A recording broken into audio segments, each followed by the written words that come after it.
In the top right of Alcyone, well, why is that to be the most popular map? I guess I'll get used to saying it. I guess. That's the upside. It is GuMiHo. And at the bottom left, we do have Solar. I did just cast the GSL Group A. Finally get around to casting the replays. Hopefully it'll be faster in the future. But I just saw Solar's ZVTs versus Maru, which, spoilers, were pretty good. Did win. Sheikah Shadow, thank you for the tier 1. Yeah, they were pretty good. I mean, I'm gonna be along with everyone else where I said that Maru was not playing his absolute best. He wasn't playing terribly. It just, there was a couple of pushes and pulls that I feel if he was playing as good as usual, he would have pushed when he should have pushed and pulled when he should have pulled, and then instead it was the opposite. So, you know, it was definitely a 90% Maru or something along those lines against more 90% Zergs. He faced Scarlet and Solar, which ended up favoring them that day, which is pretty cool. But Solar would usually struggle against Maru, so dissecting the reason he won against Maru was all well and good. He has a winning record, and I'm pretty sure a fairly convincing one against GuMiHo, if I remember correctly. They do play in a lot of these open cups. They're not as commonly a matchup as, say, Dark versus Hero, but yeah, they do play a decent amount. And I think Solar, last time I checked, last time I cast these guys against each other, I believe Solar was favored. But GuMiHo did seem to be one of the last holdouts when it came to this 2-Rax opener, surprisingly, because he's well known for being the experimenter. But he was kind of holding off on this. Beyond was doing it forever at this point, so that's whatever. But then Maru also started doing it a lot. And then Kier started doing it a lot. And it felt like GuMiHo was kind of one of the last Korean Terrans to say, okay, I'll do it. And I don't know if he's still even doing it reliably. This might be a one-off. We'll see. But in this game, it is a 2-Rax opener. He's going to have his tech lab a little vulnerable, but alright. And it is going to be 3 Reapers by the looks of things. Just a little bit of harassment. Zerg players are awfully used to this opener at this point. No more surprises. One of the big things is to actually get your 3rd base drone out before the Reapers get an eye on it. That's one of the most important things, and in this case it works out. Ooh, excellent grenades. But that 3rd Reaper is still coming from downtown. Ain't gonna be here fast enough, I think, to get the Queen kill. Although... Nah, 2nd Queen's coming. Yeah, that hatchery's not gonna be going down anytime soon, but 3 Reapers do have a jolly good time just shooting away on it. Oh, he went for 4? That's really weird. Usually it's 3 or 5, most likely 3. Anywho. It still shouldn't be enough to get a cancel. But it is apparent that Solar didn't really give as much credit to this. He wasn't already moving his queen to go defend. So it's a little sketch. Speed, we're gonna finish in 7 seconds though. 6, 5, 4, 3, 2. Okay, hatchery's gonna live. Oof. Now the drones are under attack. Excellent blocks! Woo, did this in a GSL group too. Saves the drone and blocks the Reapers from chasing after. Decent grenades, try and take out the most lings possible. Excellent control from both players! Holy shit! Solar, really nice with the drones. GuMiHo really nice with the Reapers. Of course, more speedlings were available, and they do finally get those last few kills, but not before 3 drones get sniped. Hot diggity damn. GuMiHo, you know, his highlight usually isn't his micro. It's fine, you know, fine. It's very good compared to us plebs, but as far as the tippity-top Terrans, it's fine. But sometimes he does have this really amazing micro and macro, and that's when you feel like he's a real championship contender. Otherwise, he's just gonna have a really fun, unique player to watch. But you see that stuff happen, and you're like, oh, he's gonna win GSL. Or he's gonna, you know, win or almost win Yangtze.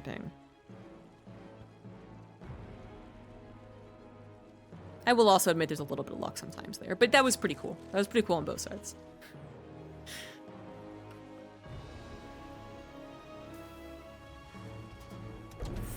So 3CC back at home. Doesn't look like either player messed up a tremendous amount on their macro. If they didn't, they didn't catch it. GuMiHo is about to be supply blocked. Nope, he's got a supply depot already on the way. We're Gucci then. Solar's got 3 bases, gonna scout the 3rd CC of his opponents. 1-1 is started up for the Terran, as GuMiHo is also building Hellions. So this little trick here, you don't grab the reactored starport right off the bat. You instead grab the Hellions. That adds a little bit of firepower, anti-ling power, obviously, to the eventual medevac push/drop.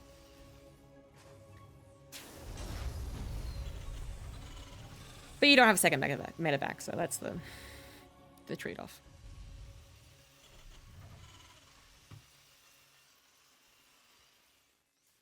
Solar should have gotten enough scouting done to know that for a fact GuMiHo actually is going bio. And it does look like he's checked that tech lab. You want to make sure to check it more than once, but it now is very apparent it really is bio. Third TC now down. Fourth hatch on the way for Solar. Good creep spread as well. Starting to get pushed out. Pretty good amount. Lair in his own 1-1 also on the way. Not super surprising to see later upgrades from the Zerg player. 3 extra barracks for GuMiHo. Mara was doing a lot of 3C, like this exact opener actually, into an 8 racks. And that might be the same thing that GuMiHo does. Yes, indeed it is. I almost got tricked the same exact way with counting the barracks building and finishing. But 3 more barracks come down. So this just seems to be a very popular opener right now. At least in the Korean scene. Pushing away from the fast fourth back to a smooth ride into an 8 racks. It's not the old 8 racks build, which is mostly off the 1 racks expand, but it is an 8 racks. And same concept. It's rather dedicated, not exactly all in, but... And ideally, you kind of get a couple of jabs in to throw off the Zerg's balance, and then you start clearing up the creep spread of the attack point in which you want to push. GuMiHo still building Hellions, by the way. Interesting. You know, I did have this really crazy idea, which I don't think is true, but I did think about out loud to the stream, like last week or something, that since the Banelings are a little less effective, that maybe Hellbats as Splash will try to be a thing again. But I basically concluded that doesn't really make any sense. Because the Baneling nerf doesn't really impact their ability to take down Hellbats. You know, because if a Hellbat kills a Baneling, I think the Baneling's still close enough to get the splash done, right? Unlike a Marine. And the Baneling nerf was that they have less health after the cervical hooks. They don't only get a bonus health. So, yeah, I thought about it, and then I moved away from it really quickly. Hellbats as splash for bio has been tried in the past, and it just doesn't work. It just, the 2 units overlap too much, the Marine and the Hellbat. So, I thought maybe that's what GuMiHo was going to try, but now I'm just, I don't even know. I don't know what he's doing. But he grabbed an extra couple of Howlings for some reason. He's actually going a lot more into heavy bio emphasis. So this isn't really the 8 racks as we would expect that I was talking about that Mara was doing, which is just Marine, Marine, Marine, Marine, couple of tanks, Marine, Marine, Marine, Marine, Marine. This is Marauder bio, I guess is what I'll call it, with Hellbats. Now the Hellbats add chunk. But like I was saying, they kind of overlap with the Marine. If you have enough Banelings, is kind of the thing. The Marauders tend to be a little harder, actually. They're like a better Hellbat in a sense, I guess, as far as soaking Banelings. But yeah, you'd rather have a couple of tanks and Widow Mines. I'm not even going to hype this up because I'm so disappointed in the Hellbat. I'm sorry.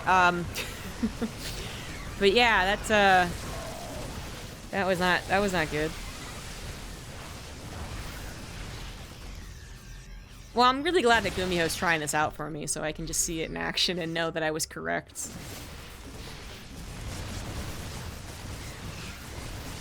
Yeah. Well, momentum is still a huge thing. If you run out of Banelings against a dedicated, like, pusher, bio pusher, then you can still be screwed, no matter what their composition is. And that's what happened right there. Solo didn't have any backup Banelings. He had to wait for them to be completed, so GuMiHo was able to snipe Solar's third base, but a sniped third base might not be enough, as good as that sounds. Fourth hatch is up and running. Fifth hatch is also up and running. Solar about to equalize the upgrades too, something that was missing in the previous fight. GuMiHo is still only on 3 bases, guys, but he did manage to get up to his 3-3 upgrades, afford that alongside all these Marauders he's been producing. Now attacks over to the bottom right. I really do like this, because he was completely out of vision with that medevac drop, so he just gets an easy snipe on the 5th base. So that's 2 hatcheries killed.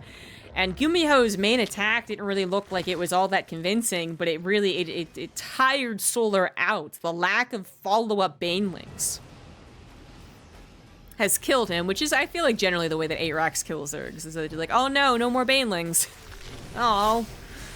That is so many Marauders on the front line, too. I mean, the Hellbats just really don't need to be helping that much, but the Marauders, the line of Marauders, yeah, that is so many Banelings you have to use, especially if you do any amount of splitting. And you can see, once again, all the Banelings, or most of them, are gone. Most of them, but not all. A couple of last Banelings trying to get the connections. Not going to be able to do so. And GuMiHo is still going to overrun his opponent. Medevac healing. Hoipu. Shit. Shit. Okay. I mean, I'm still not convinced by the Hellbats. In the top left of Oceanborn, we have GuMiHo. In the bottom right, it is Solar. I refuse to believe I was wrong. I still don't point at the Hellbats for that effectiveness. Because, you know, the argument would be, well, the Hellbats did something. They did cost Solar more Banelings and more Lings to destroy the armies. So how can you be so stubborn? But my counter argument to that is, you know, okay, let's say that they did. They cost extra Banelings, extra Lings to kill. Would a tank not also do that? And Widow Mines also do that? I mean, there's a chance Widow Mines completely misfire on, like, 1 Ling, sure, but... I don't know.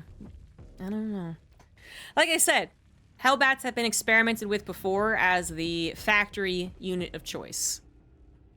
Flash did a lot of it in Heart of the Swarm, which is, you know, a completely different game. Basically. And I do appreciate GuMiHo experimenting, perhaps because of the patch. But I still kind of refuse to believe that the Hellbats were better than a couple of...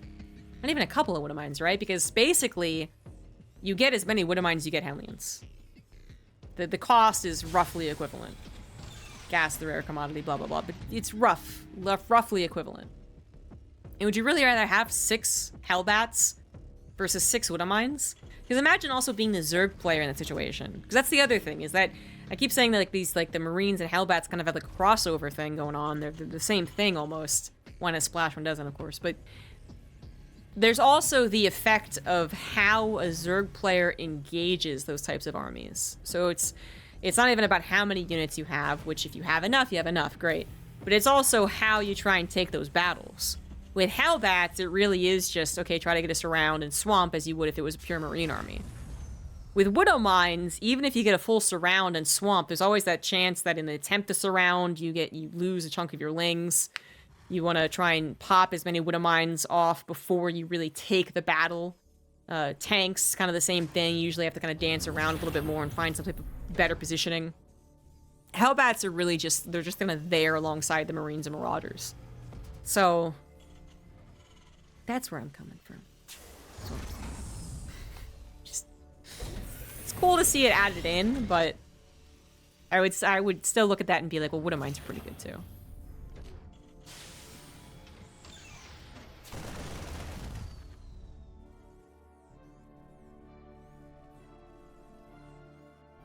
We'll see if it becomes a real thing.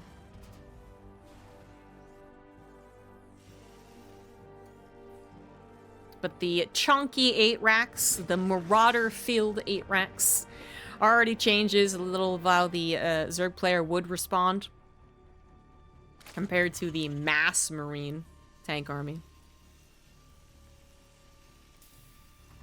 They got a more typical opener from GuMiHo. 1-Rax expand into Hellions. Ooh, more medevac on the way? He's gonna go for an armory? Oh, wow. Throwback! This guy's really believing in Hellbats now. Calm down. Hellbat push is generally still considered not great.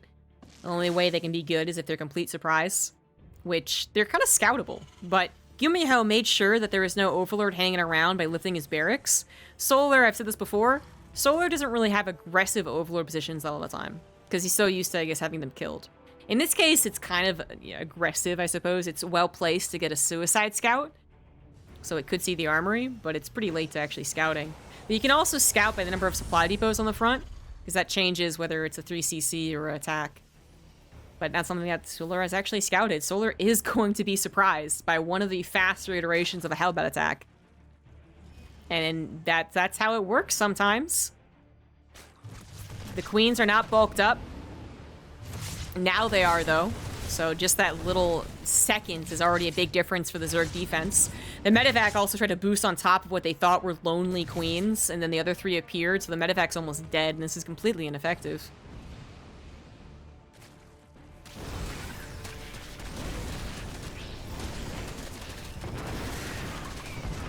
Yeah, Hellbat attacks just not... They're not it. They're not it anymore. I'm really happy GuMiHo's happy. I'm really happy you're happy playing with Hellbats. Still building Hellions too, but he absolutely is going into bio. This is not going to be a mech swap, which I would have been kind of interested in seeing, but it's not. Solar might think that it is because of the opener, and then he's going to see further Hellion production before really anything else. Well, no, he's cut of the stem with the Overlord before it died. And he just wants to play a roach game, I guess. He might be a little cautious that it is mech, because he's gotten surprised by mech before. A couple of even big games where he thought it was bio, and then suddenly a bunch of cyclones pop out. So he might just gotten that Roachborn for what if. But he either will not use it, which is fine, or he'll use it, and we'll never know if it was his plan all along, or a, again, what if scenario. He is currently using it, and he's building some roaches. 3 medevacs, including many, many Hellions. That's 8 Hellions and 6 Marines. Is that really a fighting force? When they turn into Hellbats, they will do well against the Lings, but not so well against the Queens. Not like they kill buildings particularly quickly. It's such a weird drop. It's a weird follow-up, man. Or maybe just keep them as Hellions? Nah, you shouldn't help us. That is a lot of healing power, to be fair. 3 medevacs, pretty high up on the juice, but look at all these Queens. Immediately responding with a Spork Brawler, and he did get roaches, which even a couple of them are more helpful than Mass Ling here. GuMiHo forced to evacuate, now looking for greener pastures over on the 3rd hatch, in which the drones were a little late to the pool. But still, overall, I mean, this is just, like, not even whack-a-mole. I don't even know what we call this one. We're just chasing. We're literally just chasing. A cat and mouse game. 3 medevacs still alive. 9 drones have been killed. Uh-oh. Ling's got on the other side of the map. They have killed 7 SCVs and delayed the 3rd CC from turning into an orbital, so kind of equivalent damage being done there. GuMiHo also did scout that it is in fact roach play. Seen more roaches pop out at this point, so that's another benefit to GuMiHo's triple drop. But it looks really weird.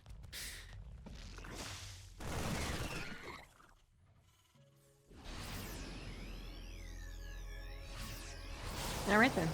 So that, he knows that it is roaches. He really, really, really has to go tanks. There is no excusing any Hellbat production, that's for sure. And Wood Mines can sometimes do okay against a roach player, but tanks, absolutely the way to go.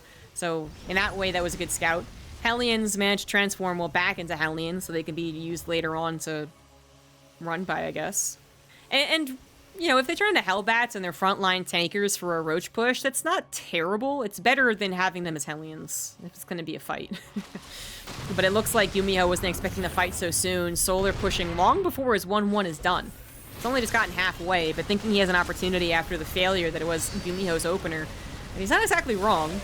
1-1 is done for the Marines, which is a bit of a bummer, and that high ground tank is doing wonders with the regular DPS of the unsiege tank. Doesn't even kill that one either. Things going a little bit sour for Solar, as the Hellions did go across the map and almost found a couple of good lineups. Last second pull from Solar saves the day for the most part.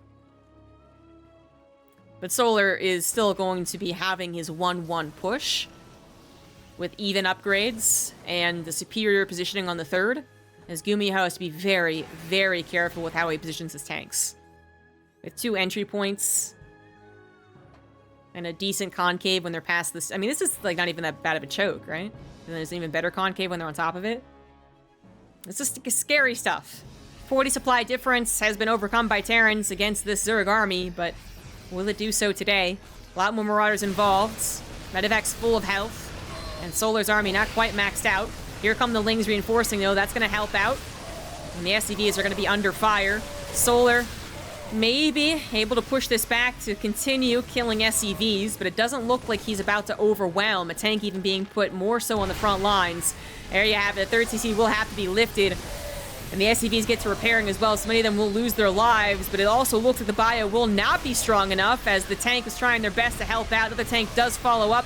Roaches start to thin out, however, and the soft underbelly of the Ravagers is revealed, but more reinforcements might just do the trick. The micro coming out from GuMiHo to try and save the day, as he does also retreat back into the siege tank, and that siege tank will certainly hold the natural. No problem there. And GuMiHo's even going to pick up a couple of last-second kills as Solar does try to retreat. 19 SCVs went down. 3rd CC again lifted, but Solar not starting up 2-2 compared to GuMiHo, who's about to finish his 2-2. That's the new conundrum. Solar only on 67 drones, too. Not particularly impressive. That scan reveals an unsaturated base without any of the gases, revealing the intent of Solar to probably double down, but, you know, he just actually scanned the gas being taken.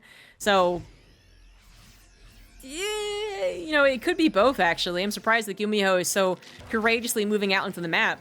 Solar was basically first and foremost remaxing, or at least trying to remax. He doesn't have the resources for it. GuMiHo's 2-2, plenty of medivacs, very forward-placed tanks are going to find themselves in a good position. Yes, they are. Yes, they are. That 4th hatchery might be a goner. Solar realizing he can't go down that choke, not against the powerful tank and bio army. He's still not maxed out. He has terrible upgrades. And Solar's in a lot of trouble. A run-by did just kill a couple of more SCVs, further denied mining, but Solar is sent back down to his own 3 bases. 3 base versus 2, that's typical math there for TvZ. Only being up 1 base is not a super comfortable position for Solar, as the 3rd of GuMiHo will eventually land again, and mules will be dropped. Medivac's on the wrong side of the healing, unfortunately, and the tanks are a little vulnerable. Ravager's going to try and get the kill, a double kill even. And they will get 2 tanks, but at the cost of almost every single Ravager on that south side. Now Liberators are involved. Solar's supply starting to really take a hit. Medivacs reinforced with stronger, more juiced up Medivacs as well. And Liberators also sieging up to add more complications to the defense. Solar on his last legs cannot tear down this army. The Medivac healing is too strong. The upgrades are too strong. And the drone pull is a sign of desperation if I've ever seen one. Supplies are now even, which of course favors the Terran, and GuMiHo will be 2-0ing Solar and heading into the finals. Maybe not right this second, but eventually that will absolutely be the case. GuMiHo's got mules, he's got the stronger army. Solar's still nowhere near affording his 2-2. He's always going to have an inferior army type. Because even if he had 2-2, there's still some question mark about, you know, the whole dynamic of bio and medivacs, right? It's pretty good. Usually, if you were to even things up again, you're both on even upgrades, but you're both kind of working with different compositions. The Zerg player might be able to add on fungals, and that can add a new dynamic for them. But Solar can't afford fungals. GuMiHo can do a lot of things with this army, including dropping, which is exactly what he does, and GuMiHo will finally get the W. 2-0 against Solar. As I said, moving on to the finals as well. GG's.